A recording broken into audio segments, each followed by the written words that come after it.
Welcome back to the North American Star League. I do believe we have ViBe on the line. ViBe, are you there? Hello, ViBe. How are you, sir? I'm good. How are you guys doing? Pretty well, man.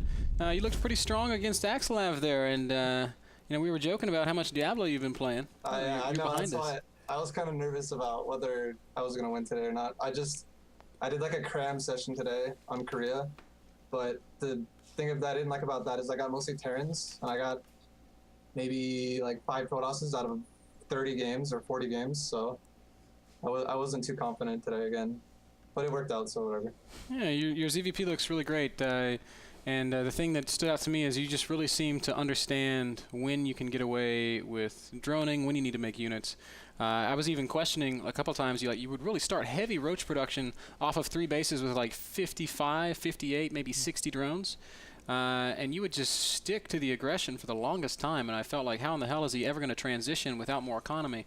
Can you talk to us about when you go from 60 to 80 drones? Like, when do you make that choice, and why, and how? And well, I usually, whenever I see a Protoss does not take all their gases, that's the main thing, I'll instantly sack an Overlord, but I'm always watching the natural gases, and if they don't take them, and especially if he's getting +1, kind of like how Axslav did in game 2, like how we just went for a huge zealot push. What I'll do is, there's like a timing right around 60 supply for Zerg. That's like including everything, queens and everything. So it'll put me at like 45, 50 drones-ish if I have a few lings out.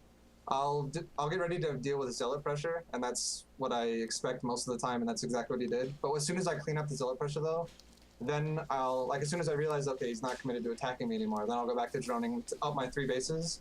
And then sometimes I will or won't saturate my 4th, but I usually do saturate 3 bases up before I commit to like all-in type attacks. Okay. Like in game 2, I did stop, I think probably like 45, 50 drones, and then I dealt with his little, because I saw 3 proxy panels on the right side when I was scouting, and I dealt with those, and then I went back to droning after I stopped it, and then I went pretty much all in with like Overlord drops and roaches and everything, and I was expecting to win like that, but it didn't work. Yeah, I think actually all 3 games were extremely close, where, well, maybe the last game you were very dominant and you played very well, but certainly the first 2 games were extremely back and forth. Could you like explain your thinking process in game number 1? Because first you started off with the aggression, it looked good for a while, then somehow Axslav stabilized, you went for a muta transition, but you didn't overly commit to that. You made like maybe in total 8, 9 mutas, and then suddenly you just went back to an insane amount of roaches, and you somehow won that fight in the middle of the map. Like, tell us how you experienced that game.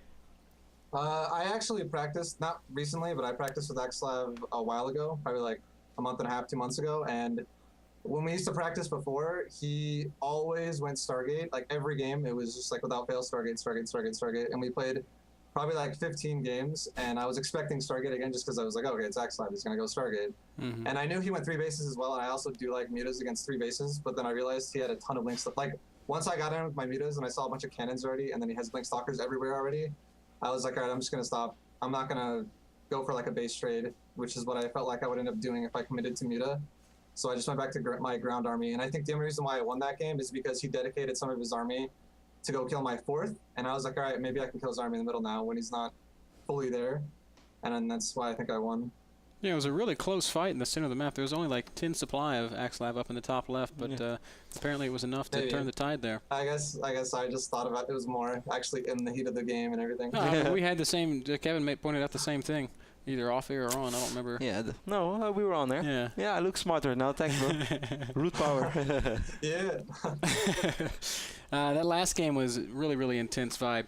Axslav always seems, without fail, to just barely hang on, but then you seem to find units when no one else would be able to. The in-game tech of choice for you on Daybreak, that's the name of the last map, was Broodlords, but you actually pulled out Ultras on Ohana. When do you make that determination? Like, okay, Ultra versus Broodlord. I just felt like I was too poor. Like my economy wasn't good enough because he was denying my 4th. And I felt like I didn't really have, like if he attacked me right then, I was gonna die. That's why I never really tried to engage him to save my 4th. So I was like, all right, he's got a lot of Stalkers and Colossus and Sentry, and I don't have enough time to make Broodlords, nor do I have the upgrades, but my Lings were already 2-2 at that point, and I was getting level 3 weapons for my Roaches and my Lings, so I was like, whatever. I'll just make some Ultras, stomp Force Fields out, and if I get some really nice Fungals on all his Stalkers, and I also had Neural Parasite, I was mainly thinking to myself, I was like, I'm just gonna fungal all the stalkers, my ultras and roaches are gonna clean that up, and then I'm gonna neural parasite every colossus, and my infestors aren't gonna get blocked out by force fields because I have ultras running in there. And that's what I was thinking. It almost worked, man, but Axslav really controlled it. Honestly, awesome. I didn't even know what was happening in that last fight. I was like, oh my god, everything's dying. Hopefully I win. A-F-E, click, click, click. GG. Really well played, ViBe. I want to give you a chance to give any shout-outs or say whatever you might have to say to your fans at home before we move on with our next games. Yeah, just thanks to friends and family and fans, everyone who supports me. I really appreciate it.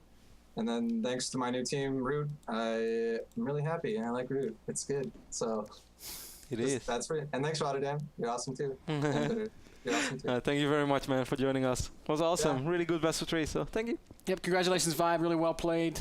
Taking out Axslav there in our first game of the day. We're going to play a very short commercial, then we'll be back with our second set. It's going to be Mana versus Rain. Don't go anywhere. Lots more StarCraft still to come at the NASL.